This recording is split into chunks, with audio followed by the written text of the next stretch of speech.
Welcome to Renewing Your Mind, where we explore the timeless wisdom of Florence Scovel Shinn's classic book, The Game of Life and How to Play It.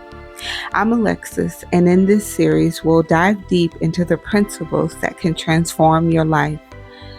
Florence's teachings are all about harnessing the power of your thoughts and words to create a life of abundance, success, and joy. Whether you're looking to improve your career, relationships, or overall well-being, her insights provide you with ideas that'll help you achieve your dreams. Join me as we uncover practical strategies and inspiring stories that show just how powerful your mind can be. Subscribe now and hit the notification bell so you won't miss any episodes. Now let's jump into renewing our minds together.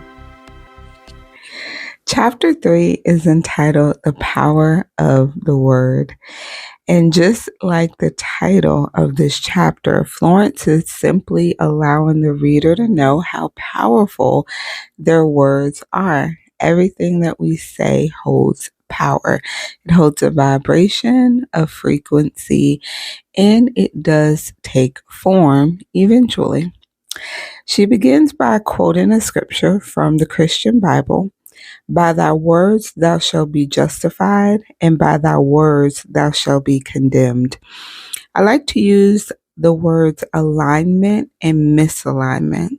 So by thy words, we are either in alignment with our divine path, or by our words, we are in misalignment with our divine path. And being in alignment or misalignment is reflective of your 3D world, your circumstances and the situations that you go through on a day-to-day basis is all based off of your alignment or misalignment. And to know that it's the power of our words that can set us on the path, it's extremely important to recognize that. So a person who knows the power of their word becomes very careful of their day-to-day conversations because they understand that your words come back. As Florence points out, you notice that your words do not come back to you void. So whatever it is that you sow is exactly what you're going to reap in your 3D world some kind of way based off of what it is that you're saying. So through your spoken word, you're actually creating laws for yourself every day. As simple as saying every morning you face horrible traffic. You just created a law for yourself so that every morning on your way to work, you will face horrible traffic because that's what you said. So when we begin to actually take notice what we're saying on a day-to-day basis and then what our world is reflecting, you will begin to notice the pattern. You'll begin to notice how the two relate, and then you can begin to change, if you want, what it is you're saying in order to begin bringing in different results. And again, that's totally if you want to. So your spoken word creating laws for yourself is actually how superstitions are made, because someone says something and they believe it wholeheartedly for themselves, and then they end up producing those results. If you really believe that you have bad luck or good luck based off of doing something or not doing something, you are going to get those results because it's your belief in your word that is what's actually turning up that result. It is not the thing that you are doing or aren't doing. It's your belief. It's your spoken word and your belief in that spoken word that produces the results. And so, again, when we recognize that, you're able to turn things around because, say, you have a belief that if you do this certain thing, then bad things will follow. Well, you can easily change that. Every time I do this certain thing, great things follow. And it's as simple as that, because it's your power of your spoken word, nobody else's. Only your words and your beliefs are what actually causes any type of effect in your life. It's not something someone else speaks. So Florence points out we should use our words to heal, to bless, or to prosper. Those should be the three things that your words are used for. So if you take an inventory of how you're using your words on a day-to-day basis, you can ask yourself, are my words healing? Are my words blessing? Are my words actually prosperous in some sort of way?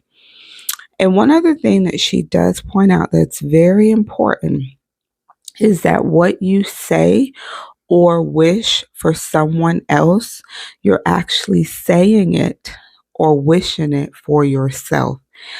As we've noted in chapters 1 and chapters 2, whatever you're thinking about is creating your reality. So if you think ill will, even if it's towards someone else, the fact that you thought it has now created that condition or that situation in your own life. So we want to be careful how we're thinking about other people. This is why we're told to bless and pray for people who actually do us wrong. It's not for their benefit, it's for your benefit.